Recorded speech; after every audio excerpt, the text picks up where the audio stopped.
Welcome to the Queen Trail Podcast. There are 3 different types of radiation, alpha, beta, and gamma. What does this technology do? It's like, well, what can you do with electricity? I just survived 30 years HIV positive. I'm certainly not going to let a little thing like a brain tumor derail me. When I got to 29 pounds, I was so tired, I just collapsed.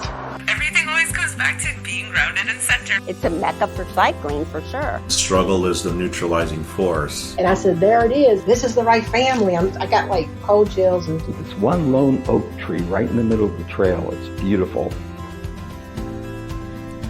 Hey everyone, welcome back. I hope you've had a great week since the last time that we got together. I am super excited for this week's In the Company of Friends talk with my dear, dear friend, Soup Pha, whom I call Superstar because his name is spelled S-O-U-P. So Superstar is very appropriate. He is an ambassador for the Cambodian community, as well as a music artist, filmmaker, documentarian, you name it, he's done it. He's just an amazing person. I want to interject a few things here before continuing on. You're going to hear me say that I'm live, but this episode was recorded live. What you're actually listening to is a recording. And I also want to clarify that Soup is a first-generation American with parents born in Cambodia and Thailand. He says second generation a few times because he's considering his parents who escaped the horrors of a war-torn Southeast Asia to be the first generation to arrive on American soil. So that's the context in which he's using the term second generation, but he is a first generation born American. And also, we mentioned Kevin and Kanong a few times. He is the same person. He's a dear friend of mine, and he's also Soup's godbrother and recording partner. In fact, if you stay past the end credits, speaking of recordings, you will hear one of Soup's recordings, and it's absolutely worth listening to. It's just beautiful. Just to give you a little bit of background on who that is. And then I just want to put a warning up here in the front regarding the content of this episode. Soup speaks about the genocide of nearly 2 million Cambodians, which is well above the 20,000 figure that I mentioned in here. It is much closer to 2 million. And this occurred during Pol Pot's takeover and the Khmer Rouge invasion in Cambodia. Soup provides a fairly vivid recollection of his father's accounts and retelling to Soup as a survivor of these atrocities and someone who continues to exhibit these many years later signs of post-traumatic stress disorder associated with the atrocities that he witnessed and lived through. So this account is hard to listen to. It's honest, and therefore it's devastating. So please be aware that this may be a sensitive subject to some, although we do get into some lighter conversations. It was a very difficult time in the history of the world, specifically in the history of Cambodians, Thais, those of Lao origin, and of course the Vietnamese. So, let's continue from here. So I'm super excited to be here live with him. Normally when I do my podcasts, I'm recording them online. So I'm talking to somebody in a remote location, but I'm sitting right next to him, bumping elbows and knees. Oh no, she's pushing me out the way now. Yep. I'm pushing him off his chair. Oh my goodness. Hi guys, I'm so happy to be here on my good friend Sylvia podcast. It's such an honor because she's such a sweet soul who has done so much in the world of entertainment, and also as a person who gives so much in her writing, her illustrations, her work. So I've been honored to know Sylvia for so long, and I'm so proud to be here right next to her. Actually, we are here today to be human beings. On my lap. I'm sitting on her lap right now.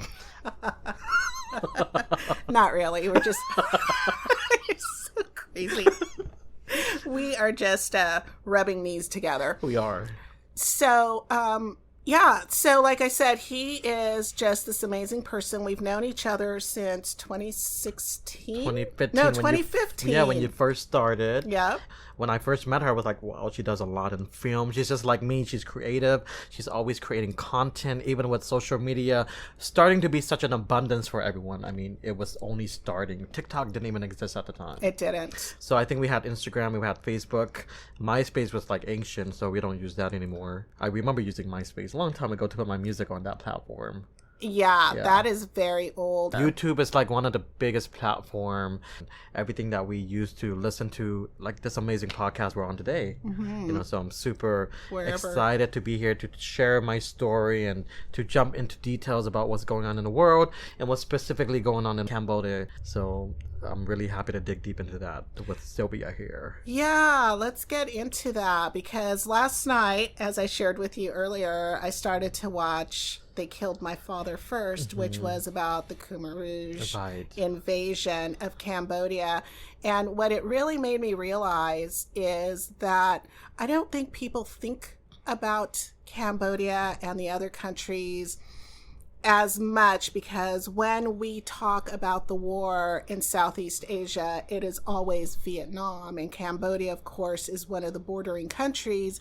It is a country that got a lot of the brunt of that war. I believe, and correct me if I'm wrong, there was a casualty of about 20,000 Cambodian people. Yes, definitely a fact. A lot of the people that were executed were doctors and nurses and intellects, aristocrats, musicians, because what happened in the Khmer Rouge was the Pol Pot came into being because he wanted to bring Cambodia back to its original state, which was just farmers and having no education, no music influence from outside countries. So, you know, France and Europe was such a huge influence, including America, on the music scene in Cambodia. It became like a rock nation, and they were singing a lot of rock and roll music and blues, and he didn't like the influence of that coming into the country, so he made this story about Americans invading Cambodia at the time, so everyone rushed to the countryside,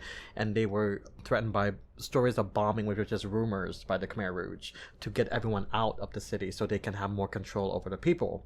So one by one, people were getting executed in the countryside. People were getting murdered and killed, including children, including people who spoke other languages. You know, these were people from Thailand and Laos and Vietnam who were there to do business, who were murdered because they weren't Cambodian. And even if you spoke Chinese, you were murdered. So a lot of my ancestors were Chinese, so they were murdered. Half of my family don't even exist anymore. So it was to hear the stories from my parent, my dad, about what was going on. It was very traumatic for me because I didn't understand why he would have PTSD sometimes, and he would have vivid dreams of what happened. He would remember bodies laying everywhere. So when that film came out, he didn't want to watch it because it would trigger trauma. So for certain Cambodian people, it was just something they didn't want to remember. Of course. But for me, as a second generation Thai, Cambodian American, I had two cultures to learn from both stories. Like my mom's side was more in tune with their country being okay, not having to deal with war, where my dad had to become a refugee and go into different countries. And how was he going to be able to survive with his family not speaking English, coming to America for the first time? So he had to learn English in Cambodia at the refugee camps while they were fleeing the Khmer Rouge at the time. And there's so many stories he was trying to tell me without having to shed a tear because it was so traumatic for him. But for me, as someone who was born here with parents coming from another country that was filled with murders and war and struggles, I had to learn to understand his point of view, because here I am too focused on being American, you know, going to school like a normal person, having food on the table every day, breakfast, lunch, and dinner, and more. And I never really paid attention to what he was talking about until later in life. When I got older, I was like, okay, so where are you from? Who are you? What's your origin? What is our ethnicity? What languages are we supposed to be speaking? Because I went to college and I started learning about Asian American culture, and that's when I was like, wait, weren't you in the Khmer Rouge? So I was like, well, it's interesting how when you let them tell the story has a much more dark, sinister mask behind it that I had to slowly unmask from him. And he told me one story about he had a horse, and his horse was missing one day, and he was looking for the horse everywhere, his favorite horse that he rode every single day. And he told me that the Khmer Rouge came with the red scarves. They wore this red scarf called a krama. A krama is meant to be a sign of Cambodia, but they made it look really dark by wearing a red and black outfit. So he told me that they came back, they were eating his horse. Oh. So they ate his horse in front of him, and he was traumatized by that moment. But since that moment happened, he was like, I have to be strong, I have to survive, I have to be tough. You go into survival mode, and you do get that trauma. You know, when you're speaking to people who have gone through these brutal times, it is an unmasking, because they do want to put it away. The human spirit is survival. We're just going to keep trying to survive, but how do you get over something like that, you know? And I thought it was really interesting, one thing that you said, and, you know, of course we'll come back to this. I've got so many questions while you're talking, you know, but I know that in the majority of wars, the people who are first killed are the intelligentsia of the community. So it is the teachers, government officials, doctors, anybody who might have an understanding of what's going on and perhaps create an opening for an uprising. They're going to be murdered first. Right. And a lot of musicians, I mean, some were spared their lives because they needed singers to sing their anthem, their Khmer Rouge anthem. They needed singers to survive, so they can write these songs and have them sing about certain things. Like they had someone called Anka, which is someone they had to look up to, which was like a make-believe person. So every day the kids would get up and they would have to salute to this person that was supposedly the higher power. You know, but with the Pol Pot regime happening, he was the mastermind behind everything. With all these murders, with heartless murders. I mean, kids and babies were getting thrown off cliffs and mountains, and you can't believe that. I mean, even now, if you tie them to the Ukraine, it's still happening now. And that's a scary thing about learning about history and also seeing it happen in present time. It's repetitive, because there was also what was going on in Europe with the Holocaust happening at the same time. So these were dual Holocausts, really, where there were people who were in a community one day, and the next they were getting marched away and being stripped of everything that they had and brutalized in ways that stay with you forever, and just really change, you know, the whole trajectory of your life. And it's such to make these comparisons to the Holocaust and to what's happening in the Ukraine, and also tying it in with the Khmer Rouge, I feel like there's how are we changing this? How are we going to stop genocides from happening around the world? I mean, we're in America where it's nice, safe. We have to deal with things too, even with the recent school shootings. What we're seeing with everything is that we have to see that everything that's tying together, they're massacres. These are brutal killings and murders of big groups of people. Even here, with school shootings, they're not small. They're still huge. But imagine thousands and thousands getting murdered while we sit here and watch. You know, what are we going to do that's going to help change and not have this happen anymore, and not have to add genocides to future histories? Because now future children or future generations will have to be like, wow, there was the Ukraine that's being added to the history books now. Holocaust, Khmer Rouge, even what's going on in Africa. The genocides in Africa that happen they're around all the world. The time. So for me to learn about my father's survival, being a person that survived the Khmer Rouge and the genocide, I was like, how does it affect you now? And he told me that sometimes he can't sleep, he can't eat, he'll remember screams in his mind, he'll remember crying in terror, and being so young, he was only like 10 years old. I was gonna ask, how old was he? Yeah, and having to escape into the jungle.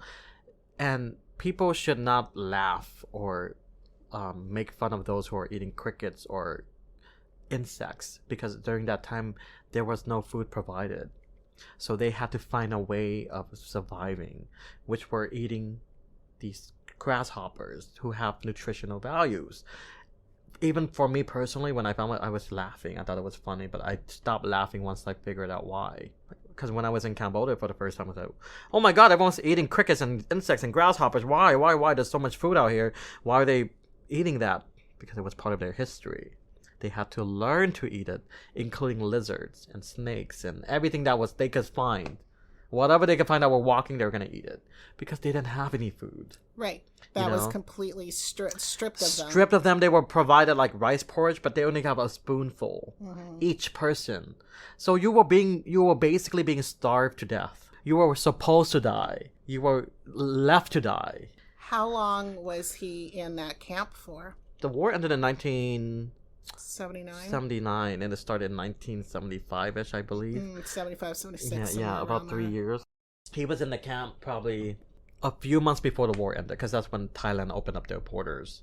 And even at that time, the confliction between Thai and Cambodians, it was difficult too. So how many were Thais let in, even with the Lao. And you have to remember, it's not just Cambodians going through the Khmer Rouge, it's Laos too.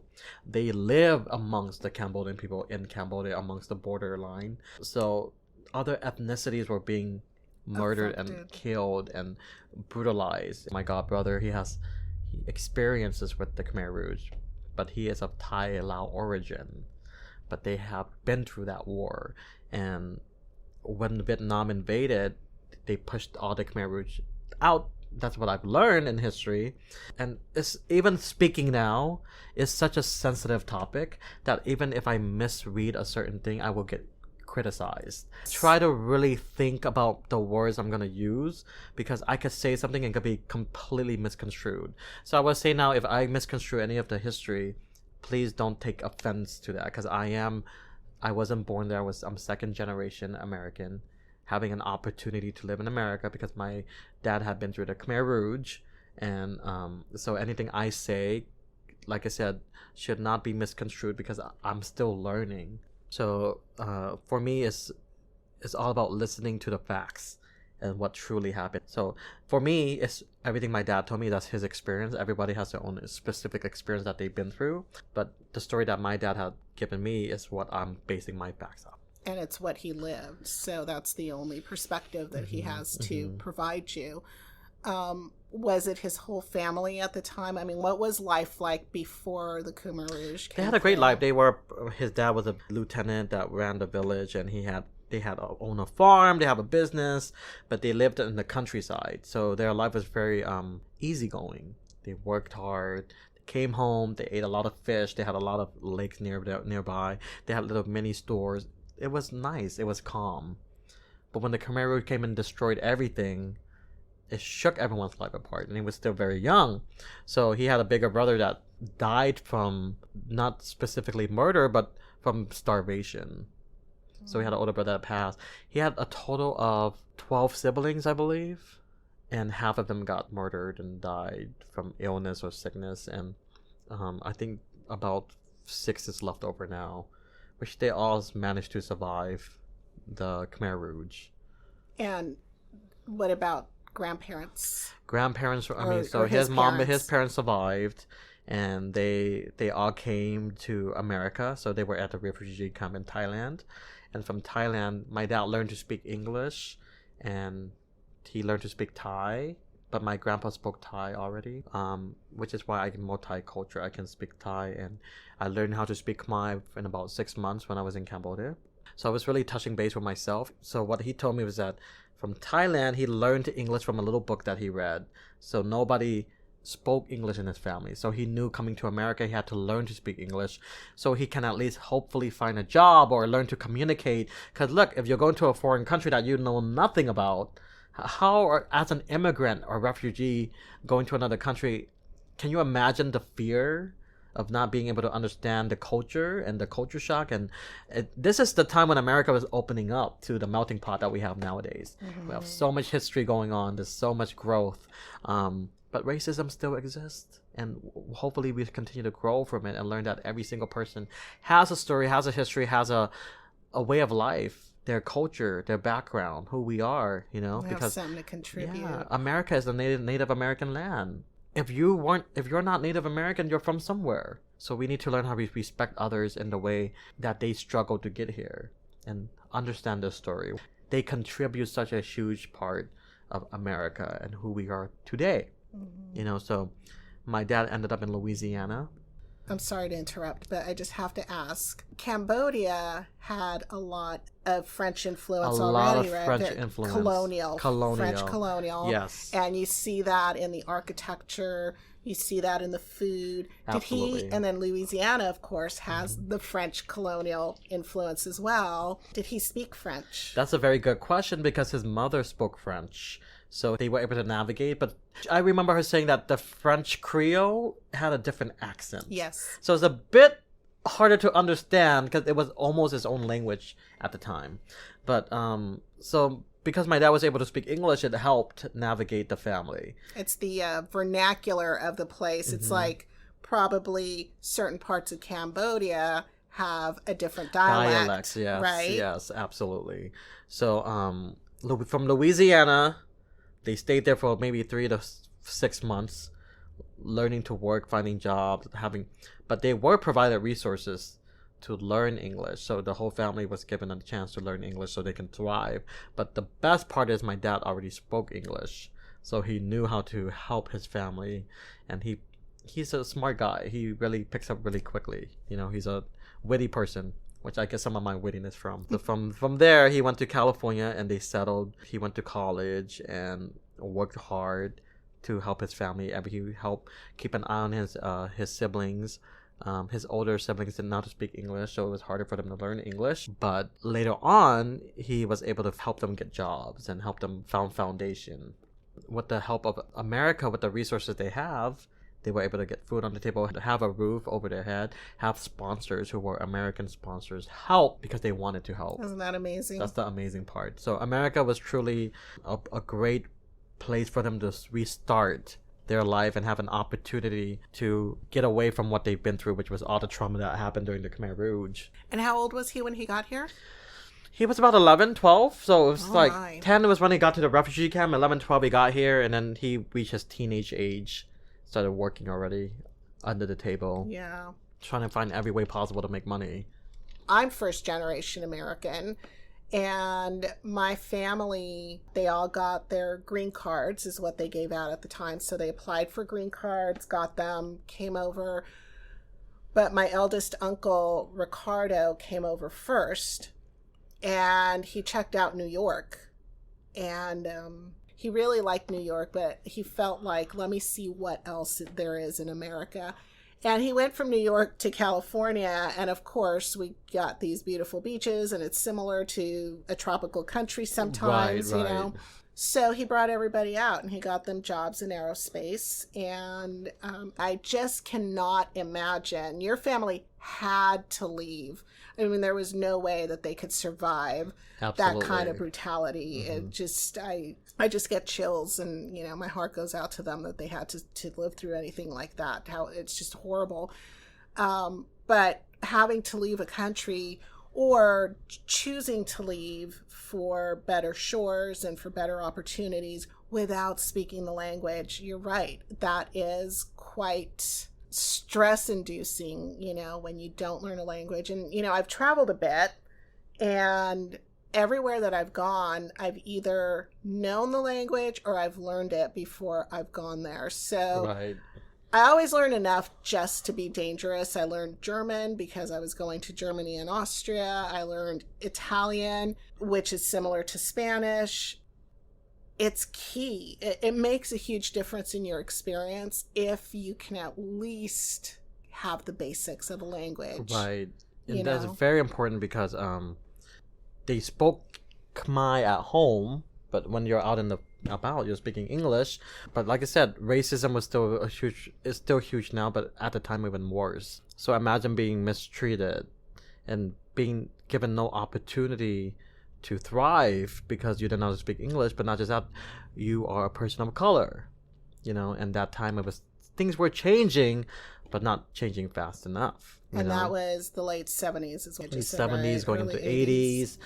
Not just that, having to deal with racial attacks, and having to deal with being an immigrant, being a refugee, and not looking like certain people there at the time.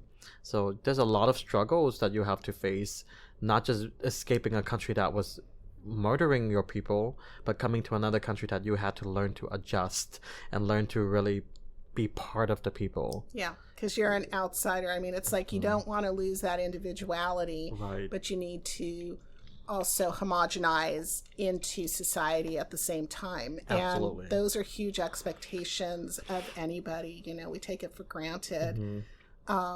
One thing I can say about the 80s is that they were a much more lucrative decade, right? So things were less expensive, and the dollar really stretched far. Right. I am always talking to Sophie about that, just remembering that, you know, I was, of course, single, pre-kids, 80s. And I just remember I could do anything on my salary. And so that was there. Was your family able to purchase a home at that time? So they were renting apartments and homes.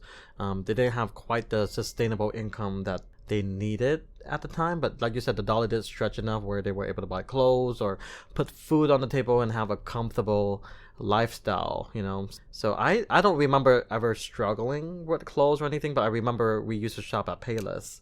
I'm like, Dad, I don't want Payless. All the kids here, they're getting Nike shoes and Adidas and everything. I want those. He goes, son, I mean, the fact that we can buy you shoes to put on your feet, you should be already happy with it. But that's being born here as a second generation American. You're going to want everything else society is doing. You're going to follow the same path, the same footprint, right? And I didn't really, at the time, I didn't care where anybody came. I just knew that I wanted to be like everyone else. But I've learned that I was a person of color when one of the kids made fun of my eye shape. And that's when I knew, oh shoot, I'm not the same as you guys. Slowly but surely, I started really trying to understand who I was, where my family came from. Why is our way of thinking different from how they think? Because when I go home, I'm speaking a different language. But when I go to school, I'm speaking English. And you're actually first generation, not second. We're born here. Right. Your parents are from Southeast Asia. And right. Then, okay, so right. you're actually first generation. First generation. That is really interesting. I'm really glad that you brought that up, because the same thing happened with me. And I hear this from other people who are first generation Americans, is that we spoke a different language in the house. There were different values. Like, it was really clear when you were in your home. Right, because we were eating food that were different. Rice and soy sauce, things that were not comparable to the school lunches that I was provided in school. It was spaghetti, meatball, pizza, hot dogs. So my parents will make me hot dogs at home and hamburgers, and then they will make themselves rice and things that they were familiar with.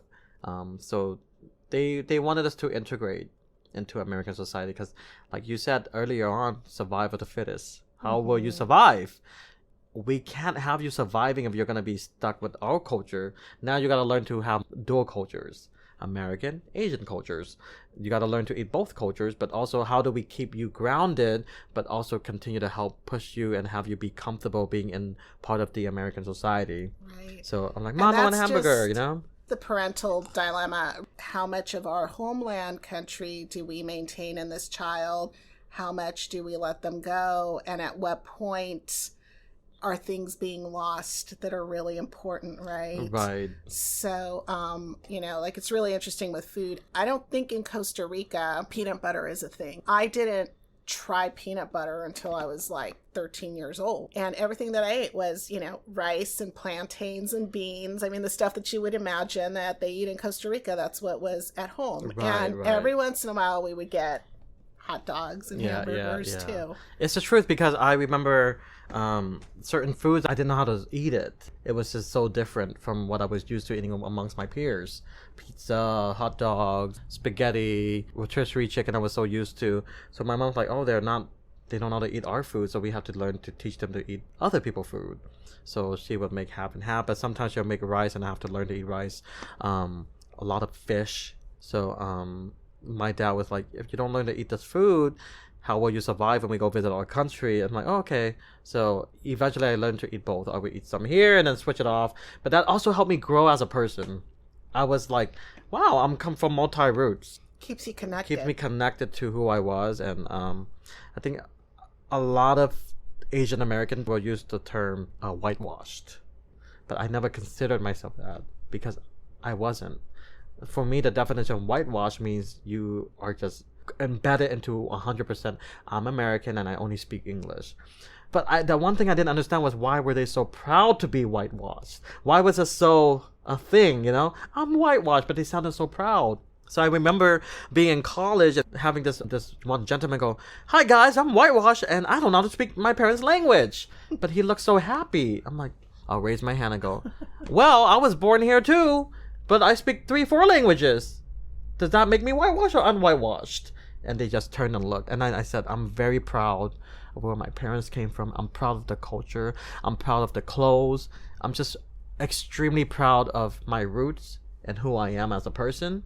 And the more I embrace it, the more it opened many more doors for me into the international world, which helped me become who I am today as an entertainer, a host, and getting to go visit Cambodia for the first time ever was another chapter. And that was in 2015, right? I remember you were going to go see your grandfather in Cambodia. Yeah. And you were super excited about that. And I was like excited. Triple excited for you. Yeah. So how was that trip? It was such an amazing trip. I was so nervous being in the airport by myself and having someone come pick me up.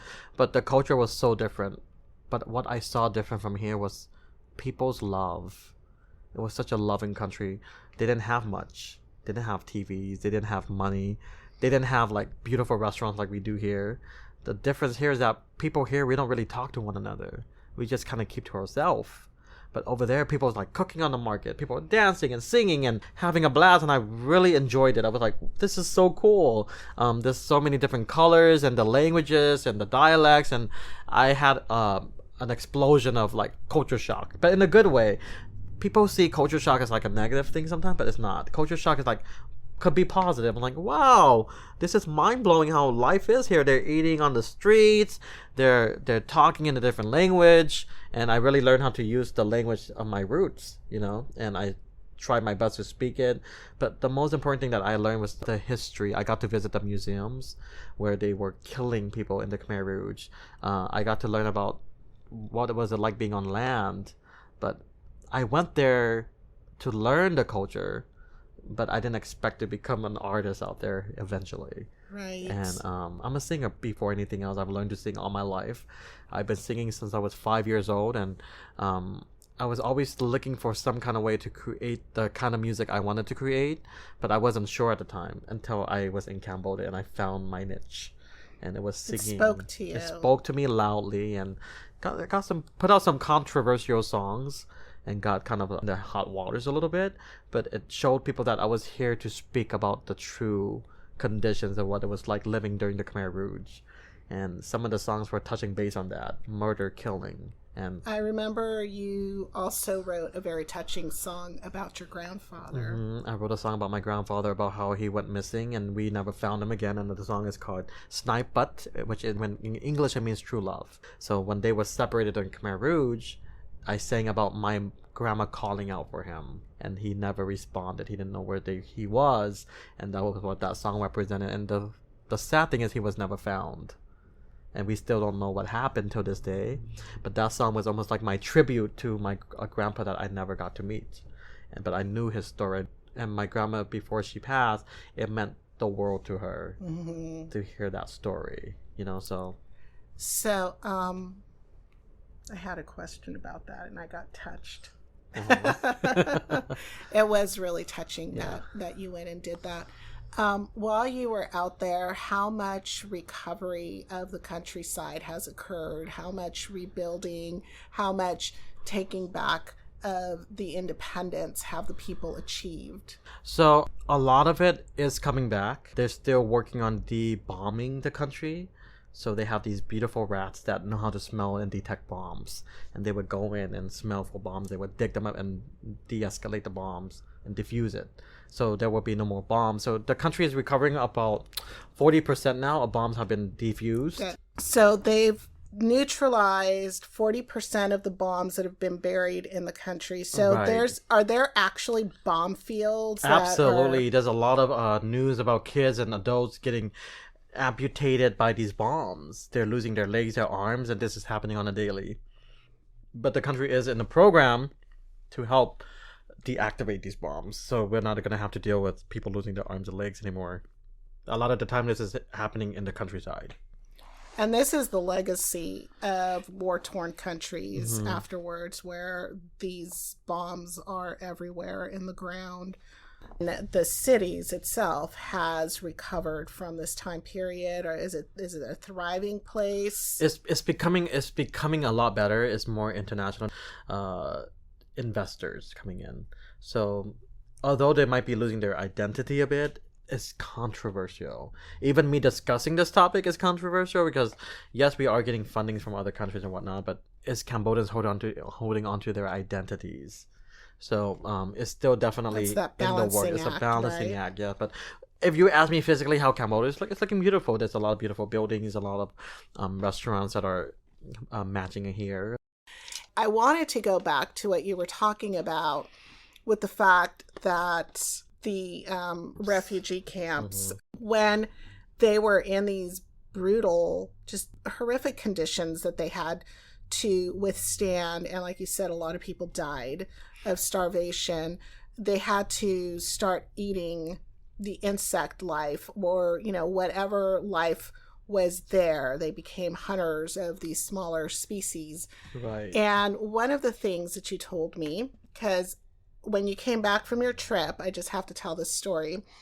Soup and I worked at the same place for a while, and he shows up at my desk at 8:00 in the morning after returning from his trip from Cambodia, and he says, "I brought you something, Sil." And the funny thing is, Honey had just gone on a trip to Iceland.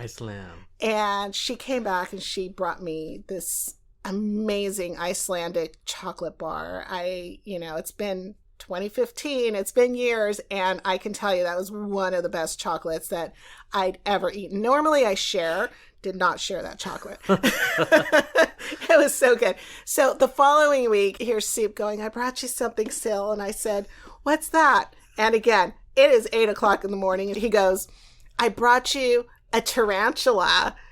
He goes, "Do you want to try it?" And I'm like, a tarantula? And he goes, "Yeah." I'm like a cooked tarantula? And he goes, "Yeah, it's deep fried." I was speechless. And then I asked, well, does it still have hair on it? And you said yes. Yes. And I'm thinking, it's 8:00 in the morning. I am barely starting to drink my coffee. I don't think I can have this discussion.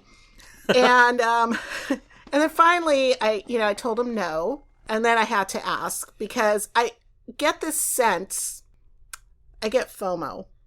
Like, when am I ever going to try a tarantula again? Right. Who's ever going to offer me tarantula? So I'm asking you a million questions. And literally a million questions. Literally, right? Yeah, it was true. And then I said, "What's it taste like?" And Soup's face lit up and he goes, "They taste like peanut butter." And I go, "What?" They do. And why do they taste like peanut butter? So these tarantulas that are located in Cambodia, they're very specific to Cambodia. And so they eat the roots of trees, and trees have a taste of root and butter. So when I bit into their guts, I'm like, whoa, it tastes like peanut butter. I'm like, I'll eat it all day long. And that's exactly what I did. Yes. And by lunchtime, I had talked myself into trying a knuckle. Not a whole leg, just a little piece of a leg. And I go, "Okay, Soup, I will try it now." And he goes, "I already ate it." So I never got to try the tarantula. It was she was missing out. The opportunity was there. It's either you take it or you don't, and she didn't take the opportunity. I didn't. I really missed out. I really made a mistake. Yeah. And, I've actually thought about that a few times. So we are going to have to go to a Cambodian restaurant. Are there any Cambodian They restaurants don't anywhere? have it here. These, like I said, when I bought them, they're so specific to Cambodia. They're not allowed to come here. Oh.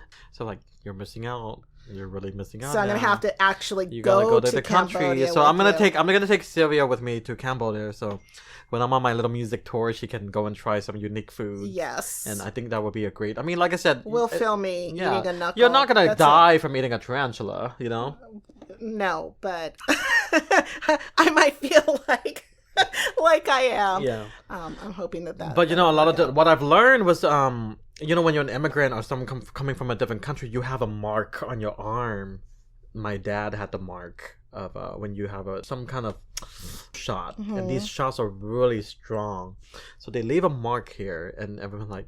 And the funny thing is, growing up in school, people were asking for it. I used to have one. They actually gave those shots when I was a little kid. Yeah. It's gone. Oh, it's right there. Look at it. It's very, very light. Do you see it? Yeah. It's almost disappeared. My sister, I think, got a keloid. A keloid. So is that what happened to your dad's? It keloided over? And I don't think they give them anymore. But the racial thing, you know what they call it, was a fob shot.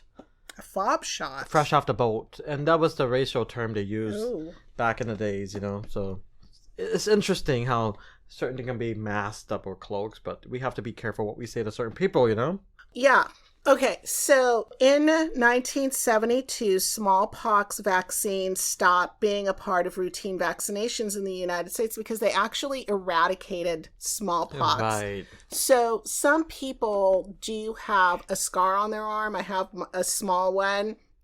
It's practically disappeared. All that it did to me was, it was a discoloration, really, you know, like melanin overproduction in that spot. But some people did keloid over. They did. Yeah. So it's just, you know, those are little details of what happened. And it's part of history, right? Especially during that time when the genocide happened out there. So I really learned how to try new foods. I was scared to eat the tarantula too, but when I ate it, I'm like, it tastes like candy, so I'm gonna keep eating it. Which is what happened. Tastes Yeah, like peanut butter. Peanut butter. Yeah. Yeah, they're not sweet, right? They're sweet. They are. Mm-hmm.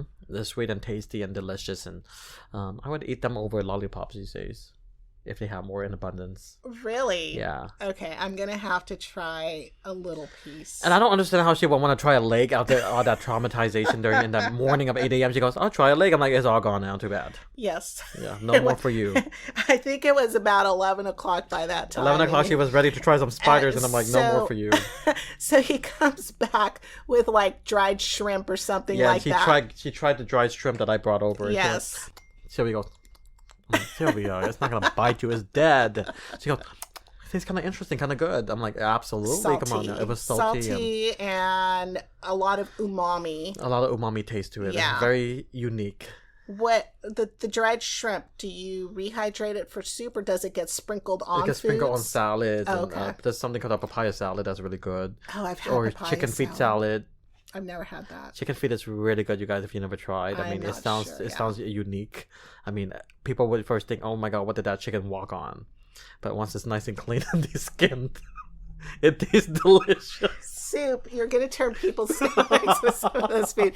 But, you know, like Soup said, this is what people ate who were in a war-torn country and didn't have other things to eat. And you find this in a lot of places where there's foods that are so far out of the mainstream that you just think, oh my gosh, that is horrible. I would never try it.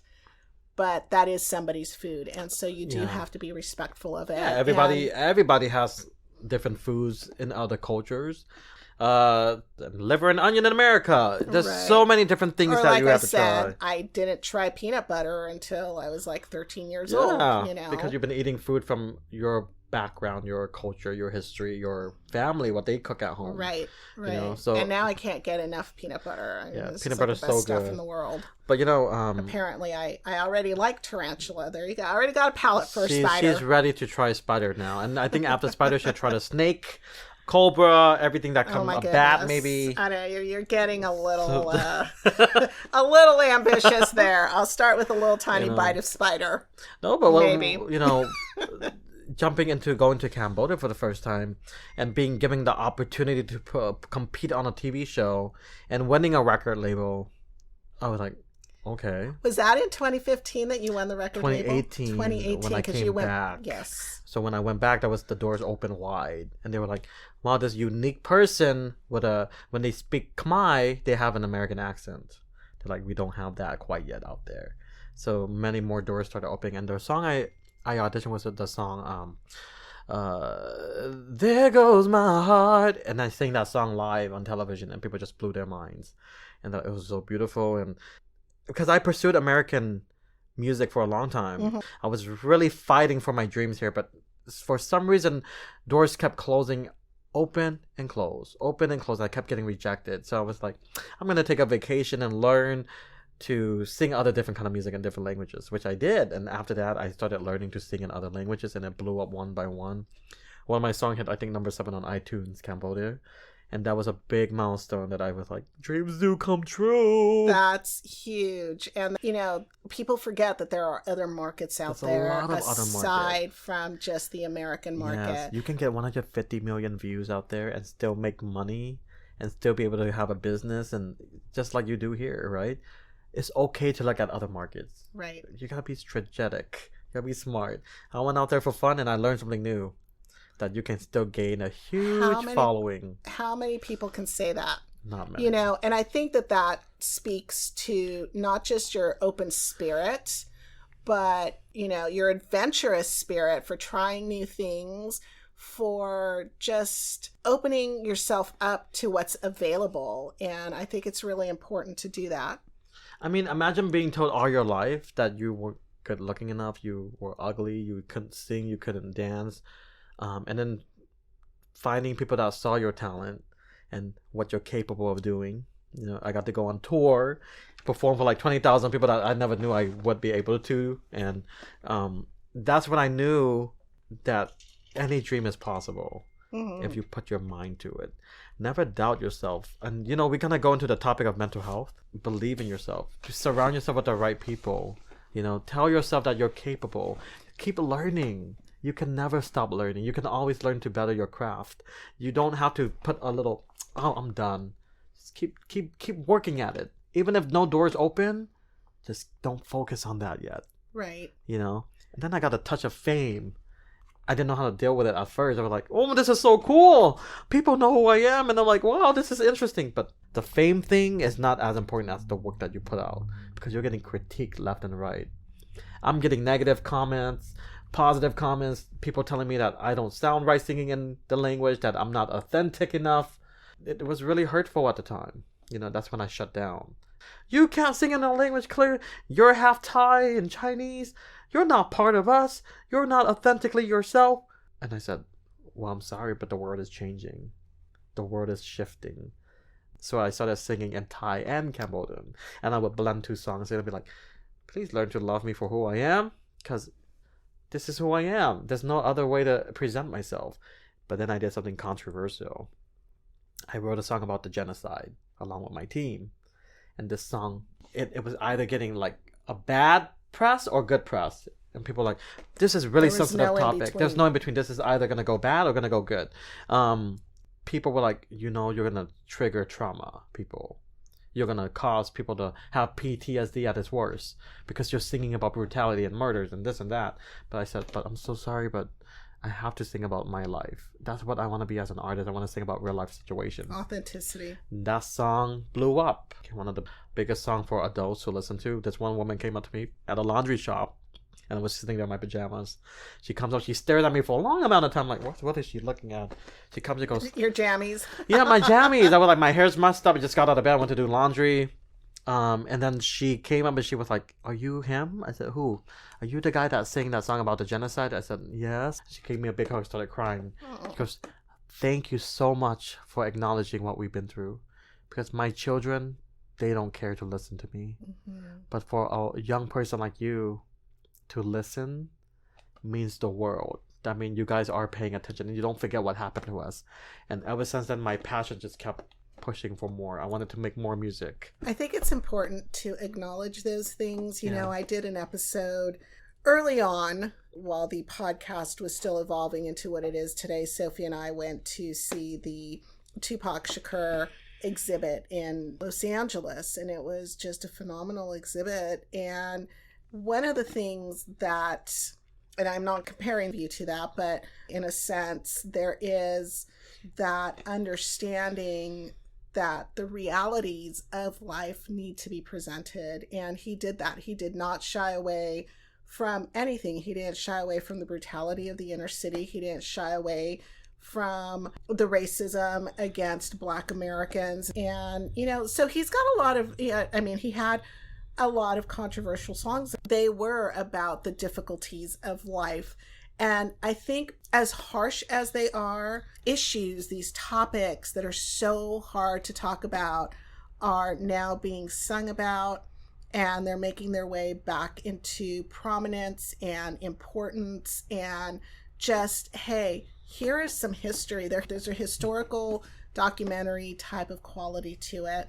And I think it's really important to share that. And then, of course, I am outside of this culture, but I think that people around the world need to hear these songs and learn about what happens in other communities, and where, especially here in America, where our melting pot comes from, like you said, what the backgrounds are. Right. It's truly a great thing to realize that music is been a huge part of the Cambodian culture, and also a huge part of healing. You know, but I want to sing the special line that I wrote, that I did for the song, and I'll translate it for you guys after I sing it in Khmer.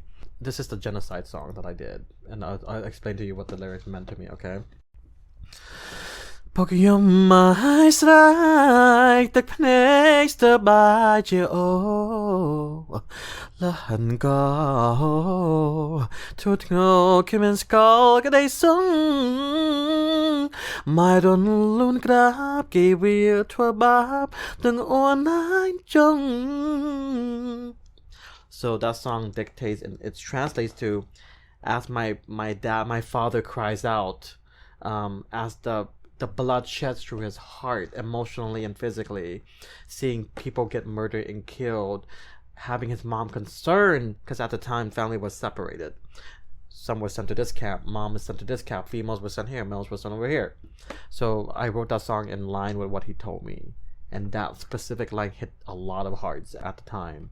And that song became an acclaimed song that I got to use in movies, and I gave permission. I didn't ask for any money back, but any money that was donated to me, I would donate to an organization that needed to help amputees with, you know. So it was a way for me to be able to fund certain things and to give back, because I was able to sing such a part of a history.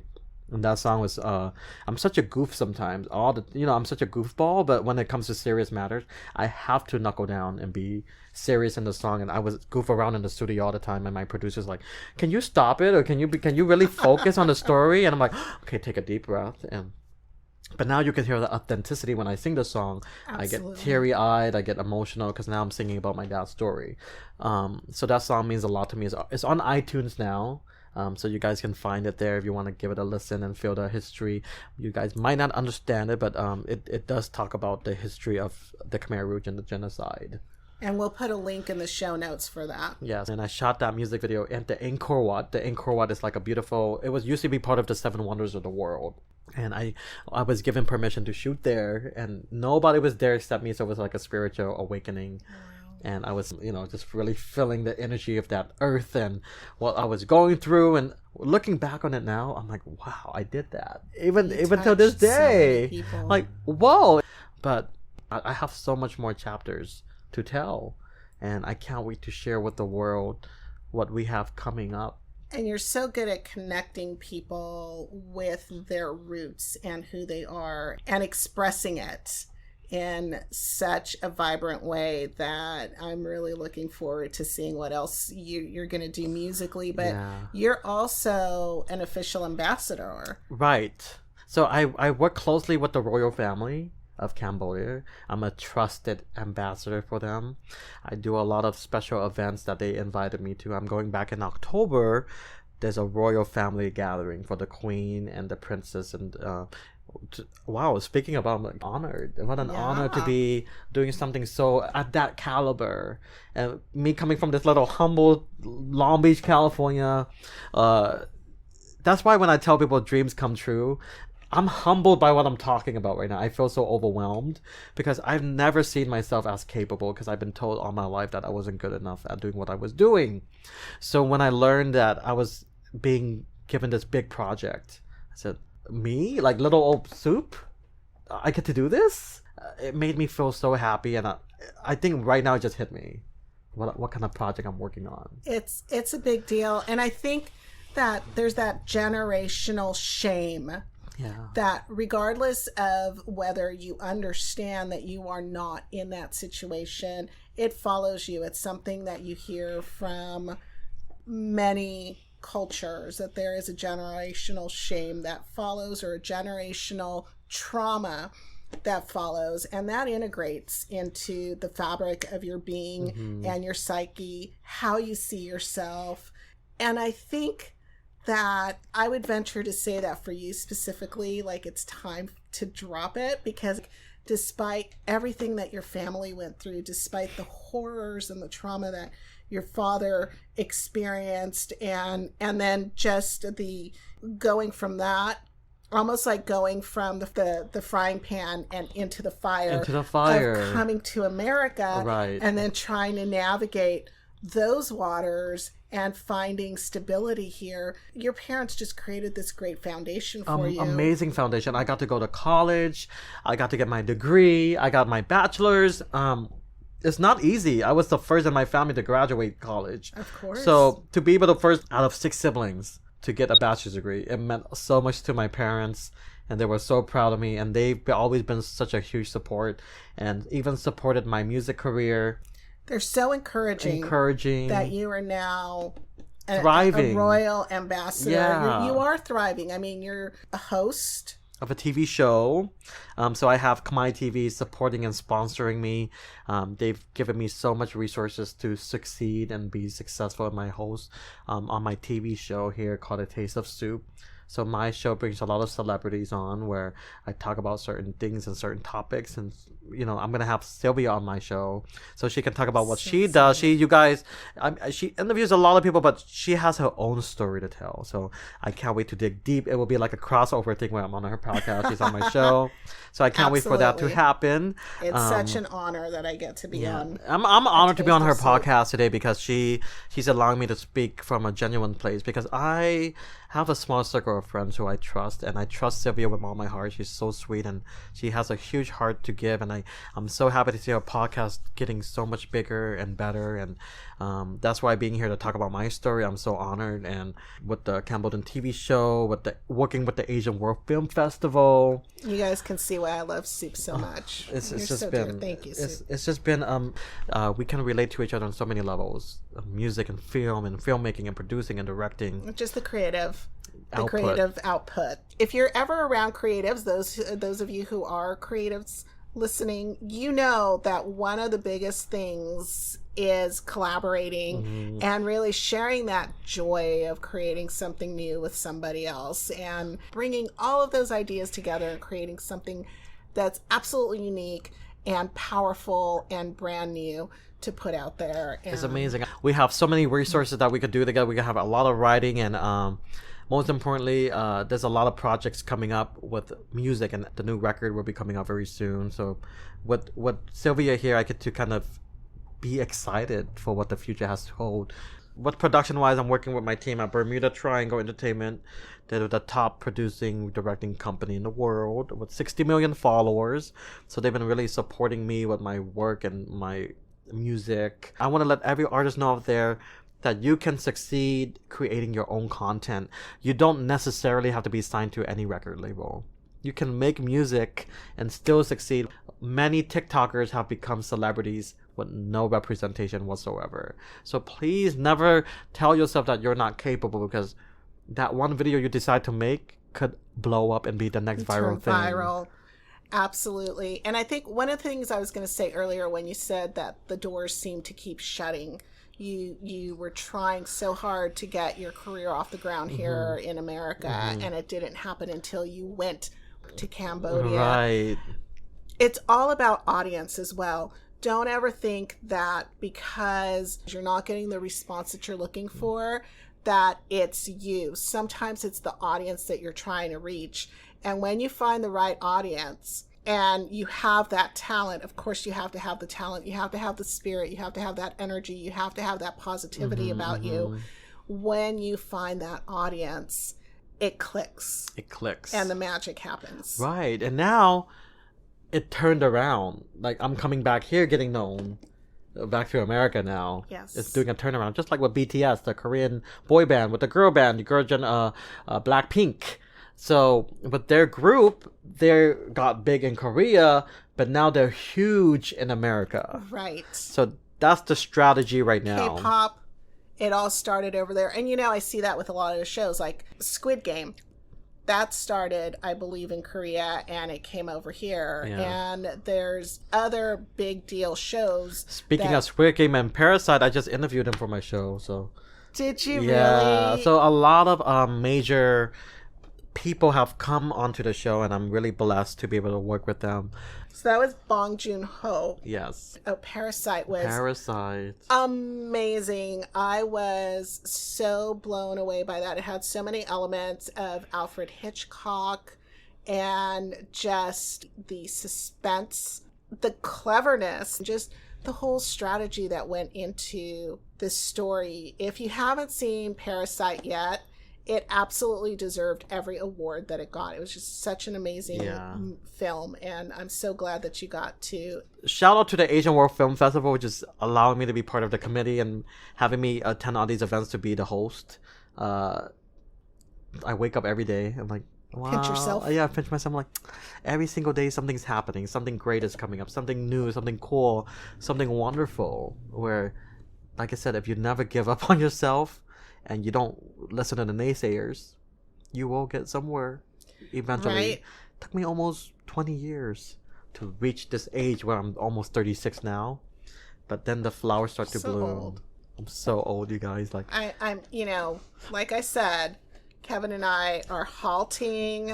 We're stopping our aging when we hit 55. They're waiting for me to turn 55. We're going to wait for Soup to turn 55. But I wanted to talk also about the Angkor exhibit over at the Natural History Museum. Yeah, so the Angkor exhibit is coming, it's going to be ending in September. It's located at the California Science Center located in Los Angeles. So if you guys go check it out, you're going to see some monuments that were taken from Cambodia to present here. So by September, they will be returned. They're going to go on another tour. But this exhibit is beautiful. It's huge. You guys go check it out. It's amazing. I just did a little excerpt out there. My episode should be coming out pretty soon. But, I definitely recommend you guys see this because you're going to feel a part of nature, a part of the history of Cambodia, and it's everywhere right now. Angkor is a beautiful showing. So I hope you guys have an opportunity. Grab your tickets now and go. Absolutely. And the Long Beach Aquarium, I'm doing a project with them too. So that's another big wow factor. That's so exciting. So the Long Beach Aquarium has fish and sea life, species of everything from all over the world, over the world. Do you happen to know, I know this might be more of a, marine biologist question, but do you happen to know if they have particular species from Cambodia there? They have like sharks from Indonesia, but that's the closest country to Cambodia that I could think of at the time when I was there. Yeah. But definitely have tropical animals. So I have to create the song in Khmer, Thai, English. So it's going to be a hard project, but I can do it. You can definitely do it. So your album... Yes. Actually has a song on it that has Cambodian, Thai, Laos, English, and French. I do sing Spanish. in French. And Spanish. There's a record that we have in Spanish. Yes. Yeah, so I'm super excited. It's coming out really soon. I'm working on the cover right now. So this record I've been working on with an artist. His name is Colin Lim. He's from The Voice Korea. And I'm working on with an actress named Jasmine. She sings in Spanish. And then Kanong, which is my godbrother, he sings in English. I'm pushing him out of his zone so he could sing in different languages. He's really good at singing in Thai. And I sing in the Khmer language, so... And this album sounds spectacular, everybody. I cannot wait until it's out. Yeah. I got a sneak peek or a sneak listen to it earlier today, and it just blew me away. It's Very creative. And we are performing at the Lotus Festival if you want to go. It's going to be on July 9th. I'll be performing live at Echo Park. So this event is hosted by India this year. It's an Asian American festival. And I'm super excited to be performing. It's going to be really fun to see everyone. And COVID has, like I said, put a damper on all musicians and artists and everything. But to see everyone being able to shoot movies again, being able to come together and make concerts and being in front of people again, I can't wait. It's going to be so much fun. It's going to be a lot of fun. I was going to ask you, because this is funny, and actually, this is a question about speaking other languages. Whenever I see a magnifying glass, I think about the Spanish word first. Does that happen to you a lot? The other day I was trying to say magnifying glass to Sophie because we were searching for something on, the streaming services, and I was trying to tell her, hit the magnifying glass. And finally I go, hit the lupa. And she just started laughing. She almost fell off of the couch because she didn't know what a lupa was. And I'm like, I can't think of the word in English. And I don't speak Spanish very often. Right. But these words from other languages are either so much more accurate to describe something, or they just have so much more meaning or nuance to them. Does this happen to you a lot? It happens every now and then. I would look at an object like, oh no, turn on the they call it jahal or now, because I speak Thai and Cambodian back and forth. Sometimes I'll blend it by accident. I'm like, oh no, what am I doing? So when you have so many languages going through your head, but right. I think in English. That's the interesting part. Right. Because I was born and raised here, but then I have this other language that is sitting here that I have to use when I need to use it. When I was in Thailand, I had to speak Thai the whole entire time. And I was like, oh no, nobody speaks English. I gotta really pull out my goods, And I pull out my goods. I'm like, oh, I gotta speak Thai now. But it's so much fun to learn new languages. Isn't it? And it's not that hard. People say, you can.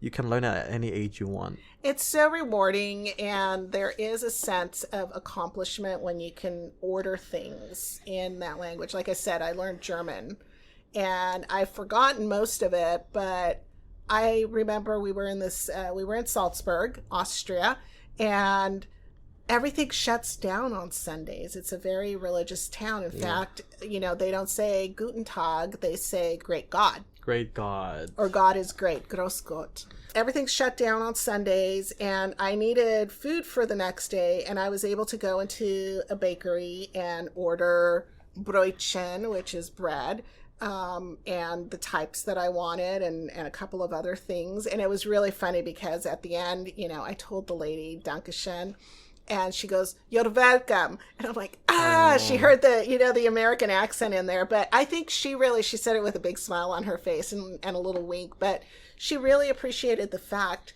that here comes somebody who made the effort to speak that language. And I appreciated the fact that I was able to order. So I know that there is that sense of accomplishment. And I think it really enriches your view of the world, because although you are thinking in English, you're having to speak in a different language, and that requires some vision of seeing the world through that lens. It is. It's the truth, because I find it to be, to learn another language is great, because when my grandma passed away, I learned a song in French that she would always sing to me, but I wanted it to be very correct. I even shot a music video for it and everything, and it was a beautiful music video. It was dedicated to my grandma. It's Aline by Christophe, and all my family and friends were like, you're singing great, you have an American accent, but we understand every word you're saying, so I was so happy. But even now that I'm speaking English, I have you could hear like a hint of something in the way I speak English. Yes. And I'm very proud of that accent I have. It's unique. It's part of my history. It's part of who I am. And I don't worry about trying to speak English completely fluent. I am, but I let myself speak like this because I like it. I think it's kind of rad. But of course, if you try hard... It is rad. Yeah, if you try so hard, you're going to sound, hello guys, thank you so much for being here. I'm so happy. Right. Yes. And this is your natural This is my natural voice. speaking voice, Yes. and you're going to hear something there. But let's say I'm doing a TV role. Can you speak 100%, please? Well, I just wanted to let you know that the cup is sitting right there, and I'm so happy. But it's not me, it's a character that I play. But right now, this is truly how I speak in real life, and behind it is a little thing sitting there that proves it's the history. It's the history legacy of who I am. To be an actor, you have to be able to switch and twist and turn yourself, and like the British accent, I picked up on that in acting class. Hello, I can't believe it. Old isn't that weird? That sounds more Australian, but like, hey mate, kangaroos running all over the place. So I'm trying to learn all these interesting accents around the world. Sandwich. Yeah, a sandwich, please. Oh, would you like a cup of tea? Ole, stop it. You're being dumb. But it's so much fun to learn about other culture. So I love to pick up on, and that's why it's so interesting when other people, as tourists, come to America. Well, they're so interested in learning about who they are and where they come from. But my next film that I'm working on is very important because it's gonna touch base on Asian hate crimes. That's been happening a lot in America. I want to bring forward that. I'm not always singing music about partying or going to the clubs. I want to sing music about what's happening in life. You want that substance. Substance and realness and truth. Somebody told me, you're not going to get super famous if you don't like sing pop songs and be cool. I'm like, but maybe that's your goal. But that's not what I want. Right. Maybe you want famous. You want to be famous. Me, I just want to create authenticity. And if one person listens to me, I'm happy. That will make me smile for the rest of my life. One person took the time to listen to my music. And look at how many people are very happy listening to you. So you have many more than just one person. Many more, but I think... and I think that comes through. People appreciate authenticity. And they appreciate unique because you do end up having this homogeneity of sound. Everybody sounds the same. Everybody's putting out the same kind of music. And you want to hear something unique, something that really garners the attention of the listener. And that makes a difference. This is why you get stuck sometimes going from one radio station to the next station to the next station. Right. And you're not hearing the sound that you want to hear. And then Soup's voice comes through, and you just go, "Oh, something unique, something interesting." Unique. It's interesting, and it's funny when I sing in English, my accent completely disappears. But it's not it just happens naturally, I would love for the accent to come through in the music too, but for some reason it just goes. But that happens to a lot of singers. Yeah. You hear, I'm just thinking like the Rolling Stones. They don't have an English sound. The Beatles didn't have an English sound. I think they worked on it. A lot of bands, all of a sudden you're listening to an interview on them and you go, whoa, I never knew this person had an accent. And it doesn't come through in the music. But you notice the music is changing. Like different languages of music is being played on radio. You're hearing this on American radio. That's a great sign that the world is opening up. Even if we don't understand what they're saying, but we feel the music. We feel the power in it. And that's why I love to sing in different languages. I love power ballads. I love singing about You do love ballads. Yeah, I love ballads. I mean, I love singing happy-go-lucky songs too. Yeah. But a lot of Soup's music is about love, and it's very positive. It's got just a lot of really positive vibes in it. Yeah, and I have an English record coming out probably in a month or two. I'll sing it a little snippet for you guys. It's a ballad. It's about learning to love every moment that comes by. In a time, memories will pass by, and every moment becomes your story. And now that I have found these loving memories, and it has such a country vibe to it. Because my dad loves country music, so I love country music so much. And I sound like a country singer. You do sound like a country singer. That is hilarious. Definitely. Oh my god, that was so funny. What's the melody that goes along with it? Is it? It's a very melodic. It's a ballad, so it's very like da da da da. And when I write music, it comes from dreams or vivid memories of some sort. So then I record it on my phone, and then I'll take it to the producers. Producers will create music around it, and that becomes a record. That's so amazing. Yeah, so and you know, even when you hummed, you sounded country. It's really the influence of what my dad loved listening to, you know. But the music industry in Cambodia, they expect me to sing not like that. Is the music from Cambodia? I know that a lot of the Asian cultures have the pentatonic scale. Is that the scale that they use? They are on a more simpler scale. They sing from their guts and their hearts. There's a melody that and it's just simple. There's no riffs, there's no belting. It's more very simple, get straight to the point. Pop music. But that's where I'm learning to really shift the music scene, because I haven't been told that I can sing like that over there. But I want to sing more power, more grit, more vowels, and more sophistication in the music, because that's what I learned growing up. I learned to sing from a soulful place. Go on tour in December, so I'm super excited. My album will be finished September, and then I have a record and everything will be ready to go out there and do it again. That's so exciting. So how long is your tour going to be? How many places are you going to hit? Is it going to be Cambodia only, or are you going to try to hit some other countries? So this one would be Cambodia and Thailand specifically, and then I'll probably try to hit the Philippines. The Philippines is a great market for music too. They love. I work with Jake Cyrus. She used to be known as Charisse. She's a good pal of mine. So he's a powerful singer, and we just had the Voice contestant runner-up season 11 here last week, so she was in the studio. So there's a lot of great talents coming in, but most importantly, I respect celebrities who have the same respect for us humans as just people learning to survive and learning to follow our dreams and finding true happiness and coexisting. Yeah. And you know, like I could ask you, Sylv, like what is your version, your interpretation of happiness? So I think I've said this a few times. My interpretation of happiness is finding meaning. When you find meaning, you find purpose, and from purpose you find contentment. Right. I think, you know, we chase happiness in so many different ways, and this is kind of the etiology for some of the ills of society. You know, people want to get to that happy state, so they drink a lot, or they'll do drugs, or they gamble like crazy. They do, you know, we want that excitement. When that excitement is within us, that joyfulness, that sense of contentment is within us.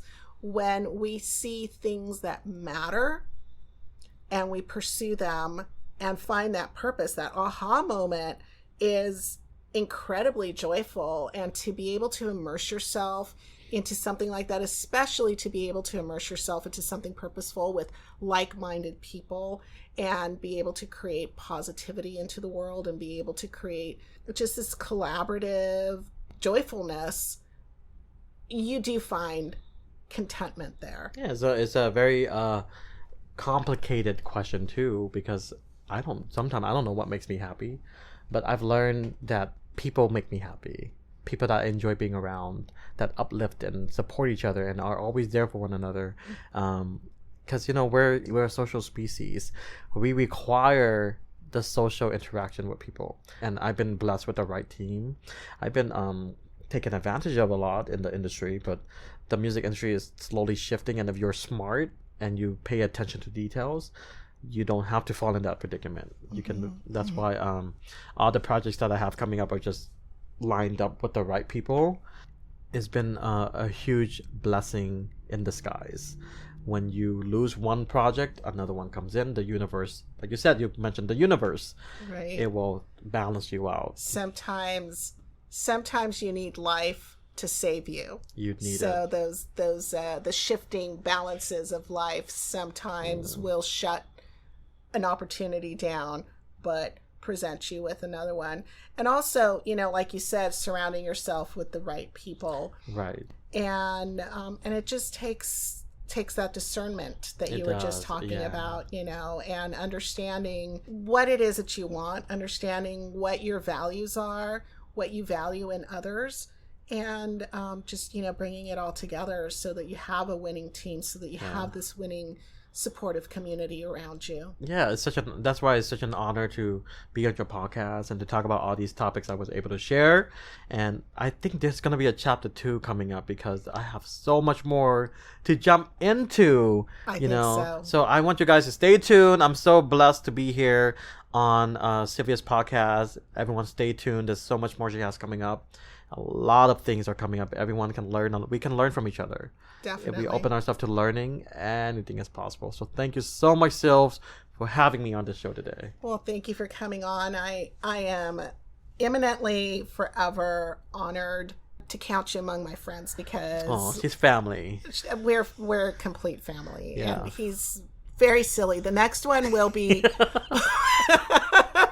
one will be a very silly podcast. Yeah. We're not going to get quite as serious. Yeah. Bye, everyone. Bye. Soup is such a treasure. I always love spending time with him and listening to his positive and ever excited perspective on life, and especially his goals and plans to unite and incorporate so many amazing people into his awesome projects. And don't forget to stay past the end for Soup's beautiful recording. If you're in Los Angeles, I hope that you take advantage of some of those upcoming local projects that we mentioned and which Soup will be a part of. There's so much work ahead of us in terms of finding better ways of coexisting and preventing another war and genocide from appearing in future generations' history books. We have the power to change the world in great and positive ways, and it begins by educating ourselves and deciding that history does not need to be repeated. As always, I'll post links to everything that we talked about in the show notes, including links to Soup's song videos and even a couple of recipes for crickets and grasshoppers, since insect cuisine has become so much more popular in recent years as efforts into planet sustainability progress. And as you'll see, especially from the Mexican grasshoppers recipe, that insects are not just a Southeast Asian thing. They are eaten across the globe. Please continue to send me your questions and suggestions. I love hearing from you and do my best to reply to everyone, even if I don't get to the questions here. And please don't forget to take a moment to rate this episode. It only takes seconds, but your ratings move this podcast closer to the top of searches so that my friends and I can reach more people. I'm looking forward to sharing more upcoming In the Company of Friends talks with you.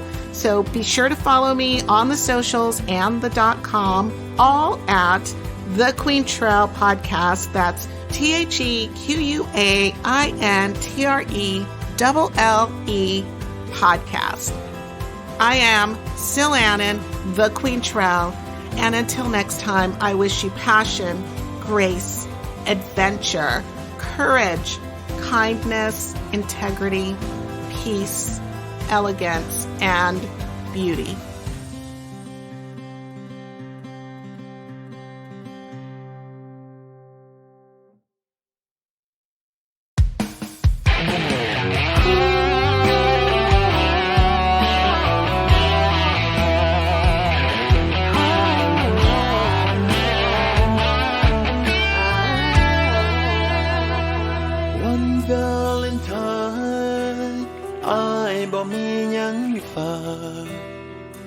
มีแต่ใจฮักมาฝากน้องคนดีอ้ายหนุ่มตกงานเงินซื้อของขวัญบ่มี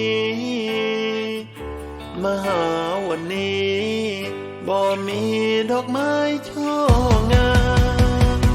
การเงินคลอนแคลนขอเพียงแฟนเข้าใจน้องอย่าผลักไสซ้ำไว้อย่าได้ใจดำไม่มีดอกไม้มีเพียงหัวใจบอบช้ำปากน้องคนงามแทนของขวัญวันวาเลนไทน์กุหลาบงามวันนี้บ่มีสักช่ออย่าเพิ่งง่ายงอไอ้ขอจงอภัยมาหาวันนี้มีเพียงเสีย ห้องหัวใจมอบแทนดอกไม้วันวาเลนไทน์แก้วตาวันวาเลนไทน์อายบ่มีหยังต้องมีแต่คำหวานอย่าด่วนกระดอนสัญญาอย่าเปลี่ยนทางเดินตอนอายกระเทินเงินตราหัวใจสั่งให้มาหาแม้ว่าบ่มีของขวัญ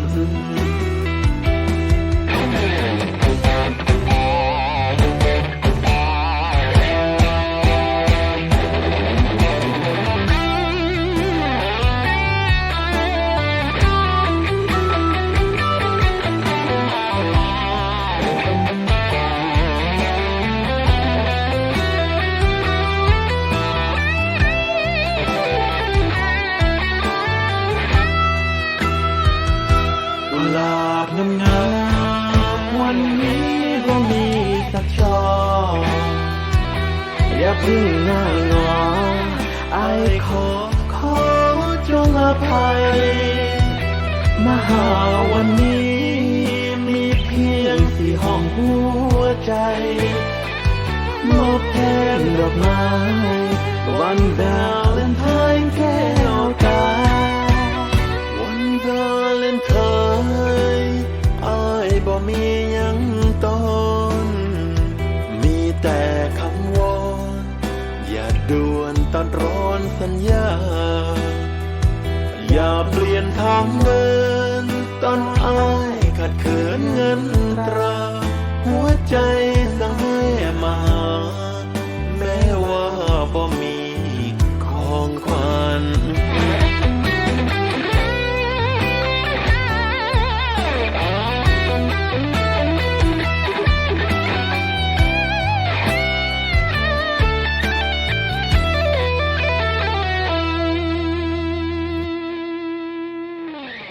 Woo! Fire. Did you hear those guitar riffs? It's an amazing song. That was Soup Fa. Soup, thank you for letting me play your song here on the Queen Trail podcast. That was such a treat.